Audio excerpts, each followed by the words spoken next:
அவர்களுடைய தொழுகையில உள்ளச்சம் இறையச்சம் இருக்கும். நான் சுபகு பள்ளியில தொழுதேன் என்பதல்ல முக்கியம், என்னுடைய குழந்தைகளும் சேர்ந்து வந்து என்னுடன் சுபகு தொழுதார்கள் என்பதுதான் முக்கியம்.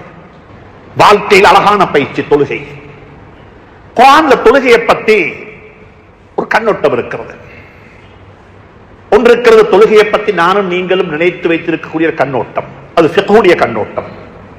தக்பீர் எங்க கட்ட வேண்டும், கால் எப்படி வைக்க வேண்டும், கையை எப்படி தூக்க வேண்டும், எத்தனை ரக்காத்துக்கள் தொழ வேண்டும், இப்படியான ஃபிக்ஹுடைய ஒரு பார்வை இருக்கிறது தொழுகையில. குர்ஆன் இதை பற்றி பேசவே இல்லை, குர்ஆன் இதை பற்றி கதைக்கவும் இல்லை. நீங்க முழு குர்ஆனையும் திரட்டி படித்தால் அந்த குர்ஆன்ல இப்படிப்பட்ட ஒரு கான்செப்டை நீங்க காண மாட்டீங்க. நபியினுடைய காலத்தில் வாழ்ந்த நபி ஸல்லல்லாஹு அலைஹி வஸல்லம் அவர்களால் பராமரிக்கப்பட்ட, அவர்களால் நேர்ச்ச பண்ணப்பட்ட அந்த சஹாபாக்களுக்கு தொழுகையினுடைய ஃபர்துகள் இது, தொழுகையினுடைய சுன்னத்து இது, தொழுகையினுடைய வாஜிபாத்துகள் இது, தொழுகையினுடைய மக்ரூஹாத்துகள் இது என்ற எந்த ஒரு நாலேஜும் அவங்களுக்கு இருக்கே இல்லை. அவங்களுக்கு கொண்டுதான் தெரியும். இப்படித்தான் ஸல்லல்லாஹு அலைஹி வஸல்லம் தொழுதார்கள். ஸல்லூ கமா ரஅய்துமூனி உஸல்லி, ஸல்லல்லாஹு அலைஹி வஸல்லம் இப்படித்தான் தொழுதார்கள், அவ்வளவுதான் தெரியும். ஆனா குர்ஆன் ஒரு விஷயத்தை தொழுகையை பத்தி பேசும் பொழுது டீப்பா பேசி இருக்கிறது, நாங்க தொழுகையில எங்க இருக்கணும் என்றதை பத்தி. நாங்க தொழுகையில எங்க இருக்கணும், இதை கொஞ்சம் நான் விளங்கிக் கொள்றதுக்கு சொல்லுவதாக இருந்தா, இன்னைக்கு நாங்க எல்லாரும் தொழுகின்றோம், உண்மையிலேயே தொழுகையில இருக்கிறோமான்னு கேட்டு பாருங்க பார்ப்போம். தொழுகையில இருக்கிறோமா? குர்ஆன் சொல்லுது தொழுங்கோ என்று மட்டும் குர்ஆன் சொல்லல, தொழுங்கோ என்று மட்டும் குர்ஆன் பேசல. சல்லு, தொழுங்கள், தொழுகையை தொழுவீர்களாக. சல்லூண்டு வந்தது ஹஜ்ரத் ரசூலுல்லாஹ் மீது ஸலவாத் சொல்றதுக்கு தான் சல்லூண்டு வந்திருக்குது குர்ஆன்ல. இன்னல்லாஹ வ மலாயிகத்தஹு யுஸல்லூன அலன் நபிய்யி யா அய்யுஹல்லதீன ஆமனு ஸல்லூ, ஸலவாத் சொல்லுங்கள். குர்ஆன்ல சல்லூண்டு வரல. குர்ஆன்ல தொழுகையை பற்றி வந்ததெல்லாம் அகீமுஸ் ஸலாஹ், யுகீமூனஸ் ஸலாஹ், முகீமீனஸ் ஸலாஹ், ரப்பனா லியுகீமுஸ் ஸலாஹ். தொழுகையை நிலைநாட்டுவது. சும்மா தொழுகிறது என்பது வேற, தொழுகையை நிலைநாட்டுவது என்பது வேற. இப்ப யோசிங்க பார்ப்போம், என்னோட தொழுகை எப்படி இருக்குது? என்னையும் சேர்த்து சொல்லுகின்றேன். என்னோட தொழுகை என்ன தெரியுமா? நாங்க தக்பீர் கட்டினா கொஞ்சம் பேர் பேய்த்திடுவாங்க பாஸ்டுக்கு, கொஞ்சம் பேர் பேய்த்திடுவாங்க ஃபியூச்சருக்கு, கொஞ்சம் பேருக்கு ஞாபகம் வந்துடும் இறந்த காலம், தன்னுடைய உம்மா, தண்ட வாப்பா, தான் படிச்ச ஸ்கூல், அவருடைய கரியர்ல ஃபெயில் ஆனது, ஏதோ ஒன்று ஞாபகத்துக்கு வந்துவிடும். அந்த ஞாபகத்திலேயே சலாம் கொடுத்து விடுவார்கள்.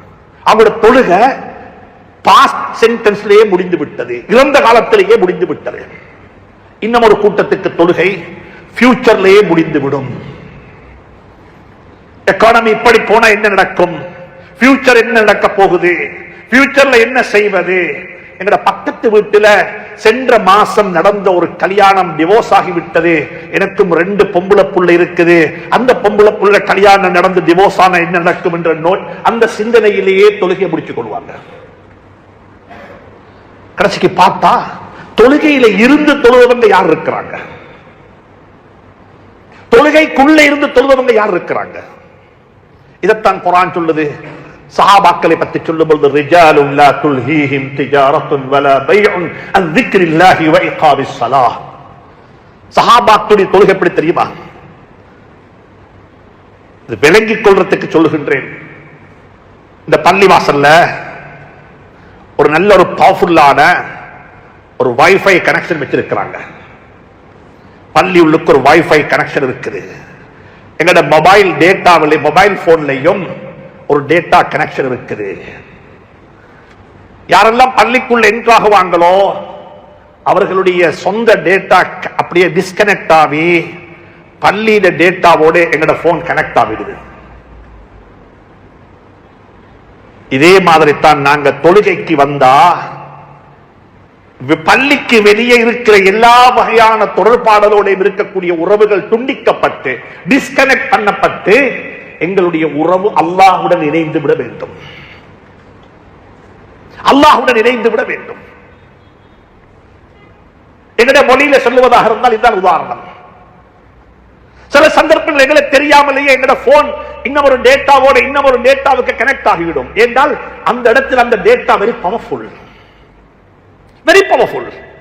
எங்களுக்கு தெரியாமலே கனெக்ட் ஆகிவிடும். ஒரு முஸ்லிம் என்றவன் அப்படித்தான். பள்ளி உள்ளுக்கு வந்துட்டா அவர் உலகத்தை மறந்துடுவாரு. தக்பீர் கட்டிட்டா அவருக்கு காது கேட்காது, தக்பீர் கட்டிட்டா கண் பார்க்காது. எதை பார்ப்பார் என்றால் அகப்பார்வை தான் வேலை செய்யும். காது கேட்கும், எதை கேட்கும்? குர்ஆனை தான் கேட்கும். அன்புக்குரியவர்களே, பாசிபிளா இது? சாத்தியப்படுமா இது? இப்படி தொலையலுமா? நிச்சயமாக தொலையலும். எங்களோட வீடுகள்ல நாங்கெல்லாம் குடும்பமா வாழுகின்றோம். கொஞ்சம் பேருக்கு சொந்த பிள்ளைகள் இருப்பாங்க, சின்ன பிள்ளைகள். கொஞ்சம் பேருக்கு பேர பிள்ளைகள் இருப்பாங்க. நீங்க கொஞ்சம் பாருங்க பார்ப்போம். உங்களோட பேர புள்ள கார்ட்டூன் பார்க்கக்குள்ள கார்ட்டூனை பார்க்குதா, கார்ட்டூனுக்குள்ள போய் கார்ட்டூனை பார்க்குதான்னு சொல்லி அந்த புள்ள கார்ட்டூனுக்குள்ள பேத்துட்டா அந்த புள்ளைய காது கேட்காது. புள்ள கார்ட்டூன் பார்க்க ஆரம்பிச்சா புள்ளைக்கு காது கேட்காது. நீங்க பேசி பாருங்க பார்ப்போம். அந்த புள்ளைக்கு முன்னால போக பார்ப்போம், கண் பார்க்காது. அந்த புள்ளைய தொட்டா கோபம் வரும். எப்படி தொழணும் என்பதை எங்கட வீடுகளில் இருக்கக்கூடிய 4 வயசு பிள்ளைகளை படித்துக்கோங்க. எப்படி தொழணும் அந்த தொழுகை எங்களுக்கு இருக்குதா? நான் எல்லாருக்கும் சொல்லுகிறேன், தொழுகையை வைத்துக் கொண்டு சண்டை பிடிக்க வேண்டிய அவசியம் கிடையாது. நாங்கள் எல்லாரும் ஒன்றுபடுவோம். எங்கட தொழுகையில நாங்கள் இருக்கிறோமா என்று சொல்லி முதலாவது அல்லாஹ் குர்ஆன்ல சபிக்கிறான். அல்லாஹ் நம் அனைவரையும் மன்னிப்பானாக. அல்லாஹ் குவான்டிட்டி எதிர்பார்க்க இல்லை. அல்லாஹுக்கு பெரிய அளவுல குவான்டிட்டி தேவையில்லை. அல்லாஹ் குவாலிட்டியை எதிர்பார்க்கிறான்.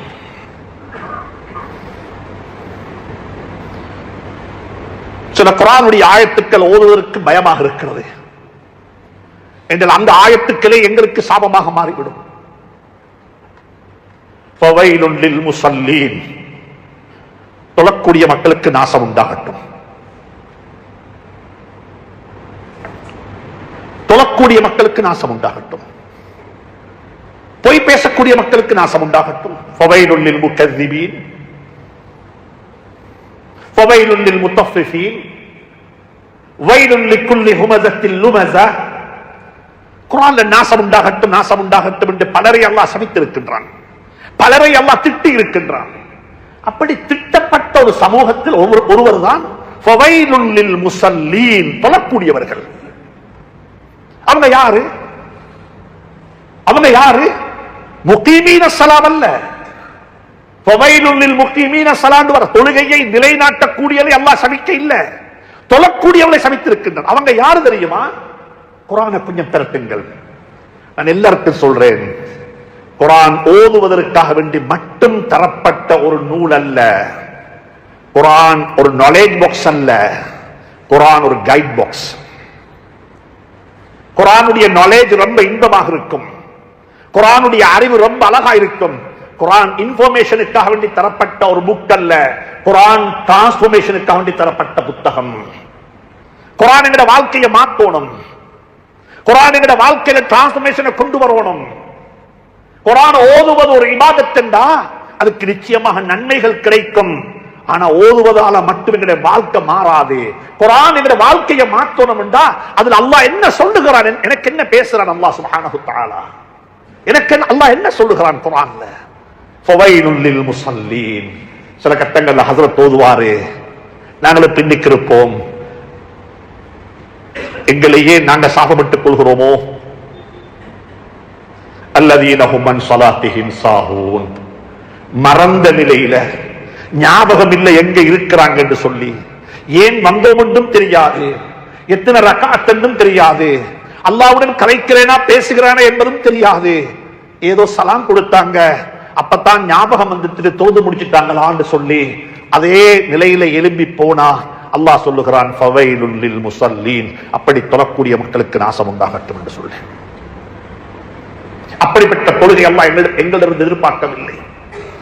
அல்லாஹ் எதிர்பார்க்கிறான் உள்ளம் தொழ வேண்டும். அது அஃப்லஹல் முஃமினூன், முஃமின்கள் வெற்றி பெற்று விட்டார்கள்.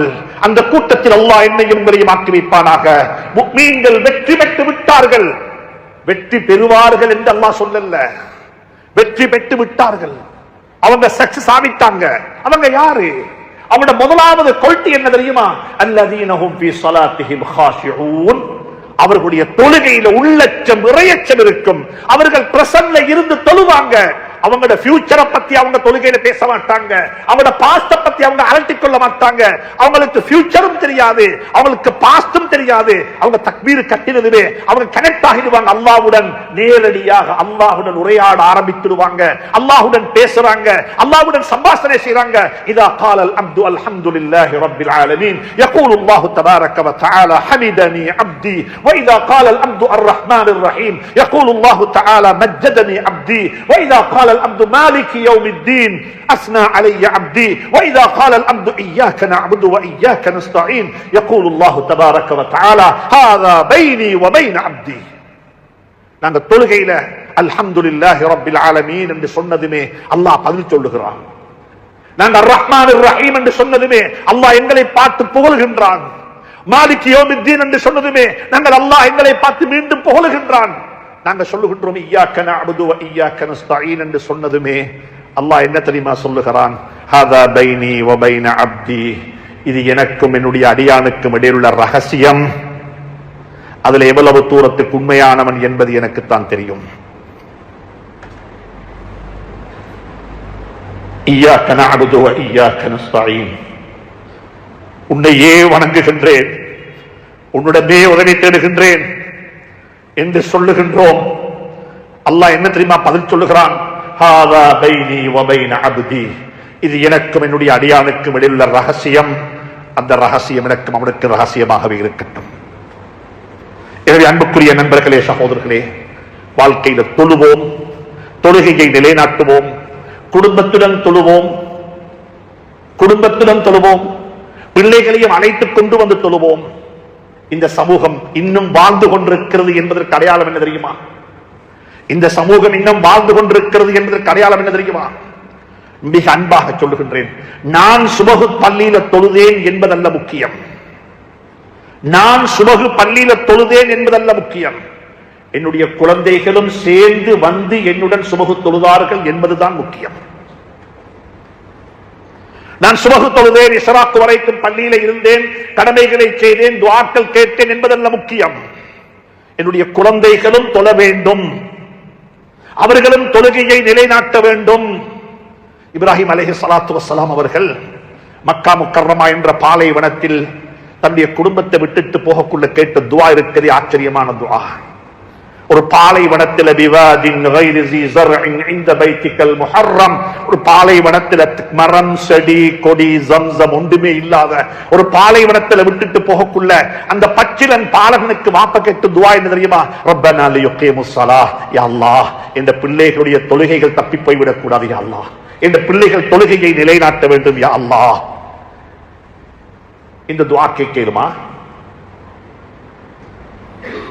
الحمد لله الذي وهب لي على الكبر إسماعيل وإسحاق إن ربي لسميع الدعاء. இப்ராஹிமுக்கு அலைஹிஸ்ஸலாத்துக்கு பிள்ளை பாக்கியம் இருக்க இல்ல, பிந்தின காலத்தில் முதுமை பருவத்தில் தான் அல்லாஹ் பிள்ளை பாக்கியத்தை கொடுத்தான். அந்த ரெண்டு குழந்தைகளையும் கையில சுமந்து கொண்டு, அந்த ரெண்டு பிள்ளைகளையும் கையில வைத்துக் கொண்டு வாப்ப கேட்ட துஆ என்ன தெரியுமா? ரப்பனா லியுகி ரப்பிஜ்அல்னி முகீமஸ் ஸலாத்தி வ மின் ஸுர்ரிய்யதி. யா அல்லாஹ், என்னையும் என்னுடைய இந்த ரெண்டு குழந்தைகளுடைய சந்ததியினரையும் தொழுகையை நிலைநாட்டக்கூடியவர்கள் ஆக்கி வைப்பாயாக என்று துஆ கேட்டார்கள். எனவே மிக அன்பாக இரக்கமாக சொல்லுகின்றேன், தொழுகையில் கவனம் செலுத்துங்கள்.